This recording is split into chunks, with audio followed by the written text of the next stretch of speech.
परमेश्वर पितार धन्यवाद महान प्रभु যিশুর नामे और যিশুকে জানাই অসংখ্য অসংখ্য ধন্যবাদ।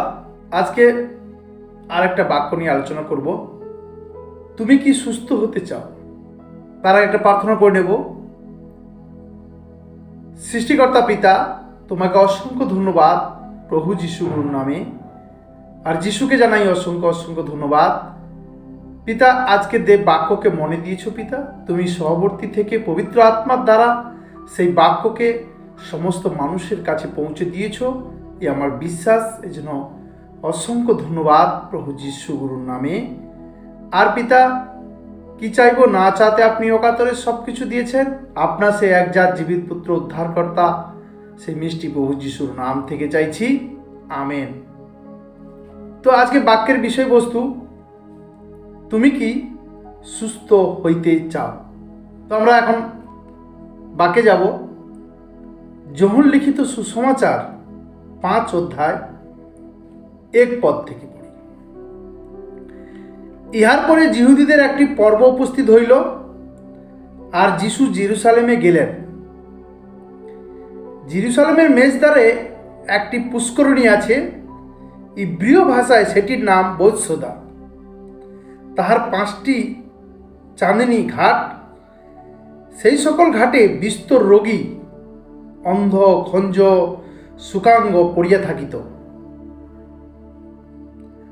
তাহারা জল সঞ্চালনের অপেক্ষা থাকিত, কেননা বিশেষ বিশেষ সময়ে এই পুষ্করিণীতে প্রভুর এক দূত নামিয়া আসিতেন, জল কম্পন করিতেন। সেই জল কম্পনের পরে যে কেউ প্রথমে নামিবে, তাহার যে কোনো রোগ হোক, সে তাহা হইতে মুক্ত পাইত। 5 পদে, আর সেখানে একটি লোক ছিল 38 বছরের রোগী। যিশু তাহাকে পড়িয়া থাকিতে দেখিয়া ও দীর্ঘকাল সেই অবস্থায় রহিয়াছে জানিয়া কহিলেন, তুমি কি সুস্থ হইতে চাও? তাহলে এখানে যিশু সেই 38 বছরের রোগীকে বলছে যে তুমি কি সুস্থ হতে চাও? তো পরমেশ্বর তার পুত্র যিশুর দ্বারা এখানে যে মহিমা করেছে, সেই মহিমার দ্বারা আমরা কি জানতে পারি? যে এখানে বলছে তুমি কি সুস্থ হতে চাও, আবার বলছে কি দেখো দীর্ঘকাল। 6 পদে, যিশু তাহাকে পড়িয়া থাকিতে দেখিয়া ও দীর্ঘকাল সেই অবস্থায় রহিয়াছে জানিয়া কহিলেন, তুমি কি সুস্থ হতে চাও? দীর্ঘকাল সেই অবস্থাতে রহিয়াছে, মানে দীর্ঘকাল কি অবস্থাতে রহিয়াছে? সেই অবস্থা, মানে এখানে বলছে যে তুমি কি সুস্থ হতে চাও, তাকে জিজ্ঞাসা করছে। কারণ এখানে সে কি জন্য পড়েছিল? যে সে চলতে পারে না বলে সে পড়েছিল। কিন্তু যিশু তাকে বলেনি যে তুমি এক্ষুনি চলবে, কিন্তু তাকে বলল যে তুমি সেই অবস্থায় রহিয়াছ জানিয়া কহিলেন, দীর্ঘকাল সেই অবস্থায় রহিয়াছ জানিয়া কহিলেন, তুমি কি সুস্থ হতে চাও? তার মানে এখানে বলছে যে মানুষ ভিতর থেকে যদি পাপ থেকে যদি উদ্ধার না হয়, তাহলে মানুষ সুস্থ হতে পারবে না। মানে সেই অবস্থায় পড়ে রয়েছে, তার মানে সে 38 বছর ধরে সেই অবস্থায় পড়ে রয়েছে, সেই পাপের অবস্থাতে পড়ে রয়েছে।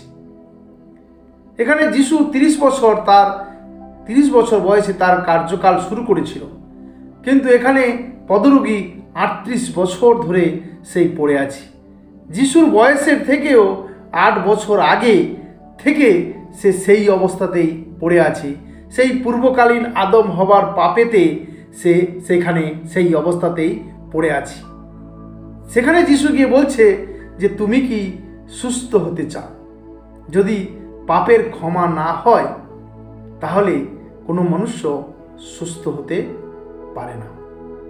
সেই জন্য সেই 38 বছরের রোগীকে যিশু সুস্থ করার জন্য তাকে বলছে যে তুমি তো সেই অবস্থায় পড়ে আছো, সেই পাপের অবস্থাতে পড়ে আছো।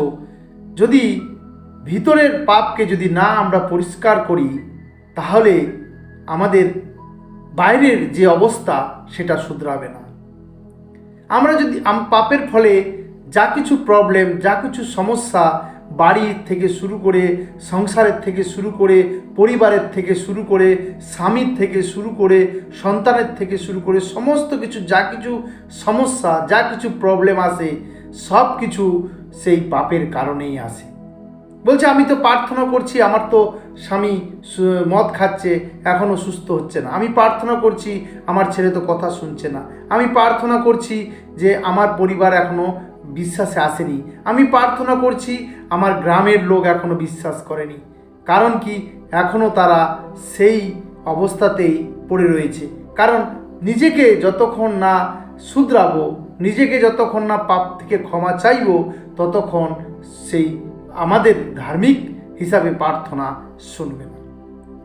সেই জন্য আমাদেরকে সেই 38 বছরের পদরোগীকে বলছে যে সেই অবস্থাতেই পড়ে আছে, তখন তাকে বলছে তুমি কি সুস্থ হতে চাও? কারণ সেই পাপের অবস্থাতেই পড়ে আছে। যদি আমরা দেখি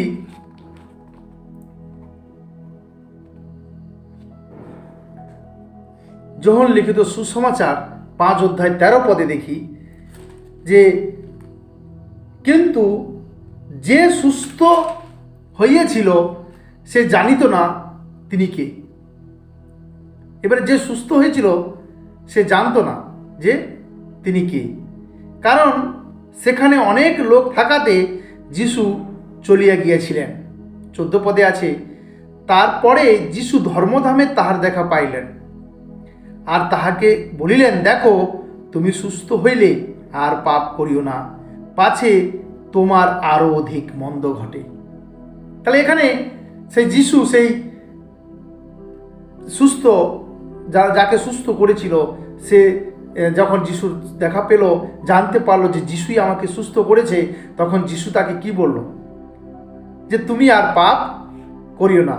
তার মানে ওখানে যে ভিতরের পাপ ছিল, সেই পাপের ক্ষমা যিশু করেছিল। সেই জন্য বলছে যে তুমি যে সুস্থ হলে তুমি আর পাপ করো না। কারণ ও তো পদরোগী ছিল, কোনো কারণে ওর পায়ে চোট লেগেছিল, সেখানে তো বলেনি যে তুমি লাফালাফি করো না, তুমি বেশি চলাচলি করো না, তুমি এটা করো না, তুমি ওটা করো না, তুমি এখন সুস্থ হয়েছ। ওখানে বলল যে তুমি আর পাপ করো না। এই জন্য ভিতরের পাপ যদি আমরা না ধুই, তাহলে আমাদের বাইরের যে প্রবলেম, বাইরের যে সমস্যা থেকে আমরা উদ্ধার পাবো না।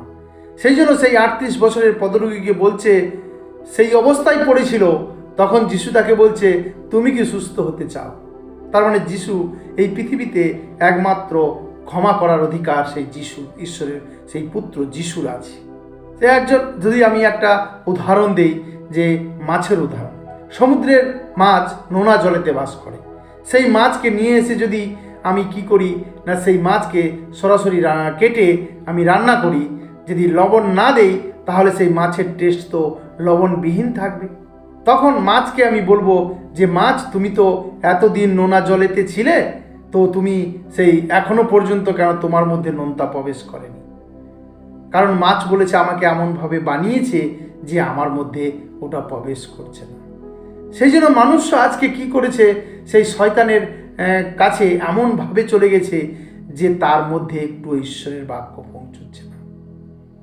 সেই জন্য আমাদেরকে সেই পুত্র যিশুর রক্তের দ্বারা আমাদেরকে সেই শুদ্ধ করেছে আর সেই পাপের ক্ষমা করেছে। ঈশ্বরের বাক্যের দ্বারা আমাদেরকে সেই আত্মিক শুদ্ধতা দিয়েছে। সেই জন্য যখন আমরা সেই যিশু, যদি আমরা দেখি যিশাই ভাববাদী পুস্তক, যে এখানে 59 পদে বলছে, দেখো সদাপ্রভুর হস্ত এমন খাঁটো নয় যে তিনি পরিত্রাণ করিতে পারেন না। সদাপ্রভুর হাত এতটা খাঁটো নয়, তিনি পরিত্রাণ করিতে পারেন না। তাহার কর্ণ এমন ভারী নয় যে সে শুনিতে পায় না। যে আমাকে হাত দিয়েছে, যে আমাকে কান দিয়েছে, যে আমাকে দেখার চোখ দিয়েছে, তিনি কি শুনতে পান না? তিনি কি দেখতে পান না? আমাকে যে হাত দিয়েছে, ওনার হাত কি এতটাই ছোট যে আমার পর্যন্ত পৌঁছয় না? কিন্তু তোমাদের অপরাধ সকল তোমাদের ঈশ্বরের সহিত তোমাদের বিচ্ছেদ জন্মায়। এখানে বলছে যে আমাদের যে সকল অপরাধ, আমরা যে পাপ করেছি, সেই পাপ সকল আমাদের ঈশ্বরের সহিত বিচ্ছেদ জন্মাচ্ছে। তোমাদের পাপ সকল তোমাদের হইতে তাহার শ্রীমুখ আচ্ছাদন করিয়াছে।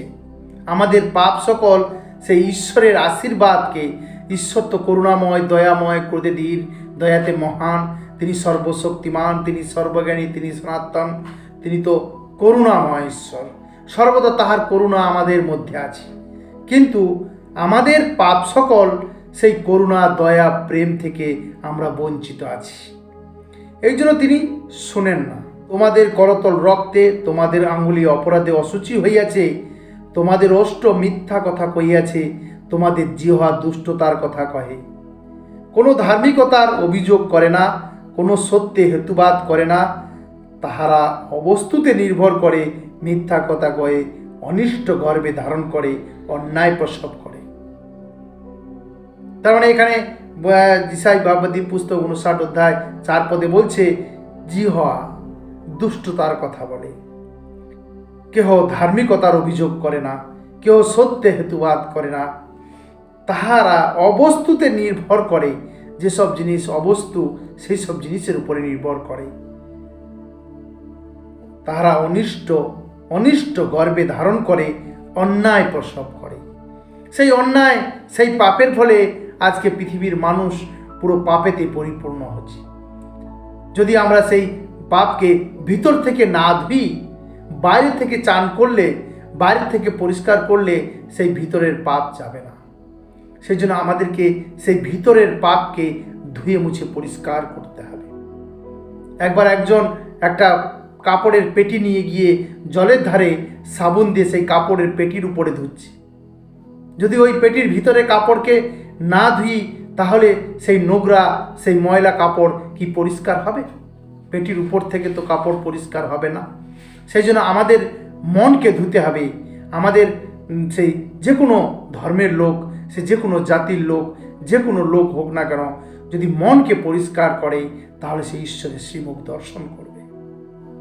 সেই জন্য যদি কেউ বলে যে আমি চান করতে যাচ্ছি, চান করে আমি শুদ্ধ হয়ে যাব, কেউ যদি বলে আমি চন্দনে শুদ্ধ হয়ে যাব, কেউ যদি কত রকমভাবে শুদ্ধ হওয়ার চেষ্টা করছে, কিন্তু বলছে ভিতরে মনকে যদি না শুদ্ধ করি, তাহলে আমরা সেই পরমাত্মার সঙ্গে আমাদের দেখা হবে না।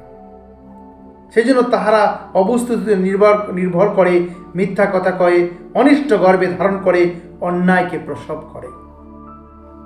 সেই অন্যায়ের ফলে, সেই অন্যায় প্রসব করেছিল, সেই অন্যায়ের ফলে সেই 38 বছরের রোগী সেই ঘাটের ধারে পড়েছিল। যিশু এসে তাকে বলল, তুমি কি সুস্থ হতে চাও? আমাদেরকেও বলছে যে তোমরা যদি সুস্থ হতে চাও, তো তোমাদের ভিতরই মনকে পরিষ্কার করো। দলভেদ, মাশ্চর্য, রঙ্গরস, ঠাট্টা, তামাশা, এইসব জিনিস থেকে আমাদেরকে বেরিয়ে আসতে হবে। কোনো মানুষের কথা আলোচনা না করে যদি আমরা ঈশ্বরের সেই বাক্যকে পড়ি বা বাক্যকে শুনি, আমাদের জ্ঞান হবে। আমরা পিছনে একরকম করি আর সামনে একরকম করি, আমরা সেই অন্যায়ের কথা বলি। সেই জন্য আমাদেরকে বলছে যে তোমরা সেই পাপের কারণে আমরা রোগে জর্জরিত। আজকে পাপের কারণে ঘরের মধ্যে অশান্তি, সেই পাপের কারণে আমাদের ছেলে মেয়ে তারা কথা শুনে না, যে পাপের কারণে বাবা ছেলের সঙ্গে দ্বন্দ্ব ঝগড়া হচ্ছে, যে পাপের কারণে আজকে মানুষ হসপিটালে ঘুরে বেড়াচ্ছে, সেই রোগ থেকে তুমি কি সুস্থ হতে চাও? তোমার ঘরে কি শান্তি চাও? তাহলে তুমি ভিতরই মনকে পরিষ্কার করো। যাকবের 1 অধ্যায় 13 পদে বলছে, পরীক্ষার সময়ে কেহ না বলুক, ঈশ্বর হইতে আমার পরীক্ষা হইতেছে। যখন আমাদের পরীক্ষা আসে, তখন কেউ যেন না বলে যে ঈশ্বর হইতে আমাদের পরীক্ষা হইতেছে। কেননা মন্দ বিষয়ের দ্বারা ঈশ্বরের পরীক্ষা করা যাইতে পারে না। মন্দ বিষয়ের দ্বারা ঈশ্বরের পরীক্ষা করা যাইতে পারে না। আর তিনি কাহারও পরীক্ষা করেন না। ঈশ্বর কোনোদিন কারোর পরীক্ষা করেন না। মন্দ বিষয় দ্বারা ঈশ্বরের পরীক্ষা করা যায় না, আর ঈশ্বর কারো কোনোদিন পরীক্ষা করেন না। কিন্তু প্রত্যেক ব্যক্তি নিজ কামনা দ্বারা আকর্ষিত ও পরচিত হইয়া পরীক্ষিত হয়, পরে কামনা সগর্ব হইয়া পাপ প্রসব করে এবং পাপ পরিপক্ক হইয়া মৃত্যুকে জন্ম দেয়। তাহলে ঈশ্বর কোনোদিন কারোর পরীক্ষা করেন না। আমরা নিজেরা ঈশ্বরকে পরীক্ষা করার জন্য উৎসাহিত করি যে তুমি আসো, আমার পরীক্ষা নাও। কারণ আমরা যখনই ভুল করি, পাপ করি, সেই ব্যভিচার পাপ, সেই হিংসা, ঝগড়া, মারামারি, সে যত রকম চুরি, যত রকম পাপ আছে, যখন আমাদের মধ্যে সেই পাপ জন্ম নেয়, তখন সেই পাপ থেকে আমাদের মৃত্যু হয়। সেই 38 বছরের পদরোগী সেই চাঁদনী ঘাটে পড়েছিল। 6 পদে দেখছি যে যিশু তাহাকে পড়িয়া থাকিতে দেখিয়া ও দীর্ঘকাল সেই অবস্থায় রহিয়াছে জানিয়া, সেই অবস্থায় মানে সেই পাপের অবস্থায়, তুমি কি সুস্থ হতে চাও? বলছে সেই দীর্ঘকাল, আজকে ঈশ্বরের কাজে লোক যাচ্ছে 5 বছর, 6 বছর, 7 বছর, 8 বছর, তবুও সুস্থ হতে পারছে না। কারণ কি? কারণ সে ভিতরি মনকে এখনো কি পরিষ্কার করছে না। যদি ভিতরি মনকে পরিষ্কার না করি, তাহলে কোনো মানুষ সে সুস্থ হতে পারবে না। কারণ পাপের কারণে, সেই পাপের কারণে মানুষের যত রকম রোগ ব্যাধি, দুঃখ, কষ্ট, যন্ত্রণা আসে, সেই পাপের কারণে। বলছে আমি তো প্রার্থনা করছি আমার পরিবারের জন্য, আমি তো সর্বদা চাইছি, কিন্তু তোমার মধ্যে কোনো না কোনোভাবে সেই পাপ এখনো আছে, তার জন্য সেই কাজটা হচ্ছে না। এই জন্য যারা আজকে অনেক দিন ধরে ঈশ্বরের কার্য করছে, যে যিশু সে 38 বছরের রুগীকে এসে বলল, তুমি কি সুস্থ হতে চাও? যদি তোমরাও সুস্থ হতে চাও, নিজের ভিতরি মনকে পরিষ্কার করো। সেই শাস্ত্র অনুসারে প্রত্যেকটা বাক্যকে যেন আমরা মেনে চলতে পারি, আর মেনে চলছি আমার বিশ্বাস। কারণ আমাদেরকে একজন সহায় দিয়েছে, সেই পবিত্র আত্মা, সেই পবিত্র আত্মা আমাদেরকে যেন চালায়। তাহলে আমরা অবশ্যই প্রত্যেকটা রোগ থেকে, সমস্ত রকম অশান্তি থেকে আমরা সুখ, শান্তি, আনন্দ পেয়ে গেছি। যিশুকে গ্রহণ করার পরেও যদি কেউ বলে আমি এখনও, আমার মধ্যে আনন্দ নেই, আমার মধ্যে শান্তি নেই, আমার মধ্যে প্রেম নেই, আমার মধ্যে রাগ, হিংসা, ঝগড়া আছে, তাহলে এখনও পাপ সেই ভিতরি মনকে সে পরিষ্কার করতে পারছে না। এই জন্য যিশু বলছে, সেই অবস্থায় রইয়াছে জানিয়া কহিলেন, তুমি কি সুস্থ হতে চাও? এখনও কি তোমরা সেই অবস্থাতেই আছো, যে এখনও সেই লোভ, লালসা, ঘৃণা, হিংসা, ঝগড়ার মধ্যে আছো? তাহলে বেরিয়ে আসো, সেই সমস্ত দিক থেকে বেরিয়ে এসে সেই ভিতরি মনকে পরিষ্কার করো। আর বাইরেরও, ভিতরের যখন পরিষ্কার হবে না, বাইরের পরিষ্কারের জন্য বলতে হবে না, অটোমেটিক বাইরে পরিষ্কার হয়ে যাবে। আমরা যদি বাইরে পরিষ্কার করি, ভিতর পরিষ্কার হবে না, কিন্তু ভিতর পরিষ্কার করলে বাইরের কোনো সমস্যা থাকবে না। পরমেশ্বর পিতা এখন এতক্ষণ পর্যন্ত যা কিছু শেখালো, যেন আমরা প্রত্যেকে সেই আত্মাকে, সেই পবিত্র আত্মার দ্বারা চলে সেই ভিতরি মনকে পরিষ্কার করি। এখনও যদি কোনো ভুল থাকে, এখনও কোনো যদি আমাদের মধ্যে চিন্তা ভাবনা থাকে, আমাদের মধ্যে রোগগ্রস্ত মানুষ থাকে, যিশু বলছে, তুমি কি সুস্থ হতে চাও? তোমার ভিতরি মনকে, তোমার সমস্ত পাপকে তুমি ছেড়ে দাও। পরমেশ্বর পিতার ধন্যবাদ মহান প্রভু যিশুর নামে, আর যিশুকে জানাই অসংখ্য অসংখ্য ধন্যবাদ। আজকে পিতা যা কিছু শেখালেন, যেন প্রত্যেক সন্তান সেই ভিতরি মনকে পরিষ্কার করে সমস্ত পাপ থেকে মুক্তি পায়। আর সমস্ত মানুষ যেন এই বাক্য শোনার পরে নিজের পাপকে ছেড়ে দিয়ে নিজের সুস্থতা পায়। আপনি পুত্র যিশুর নামে তা করে দিয়েছেন।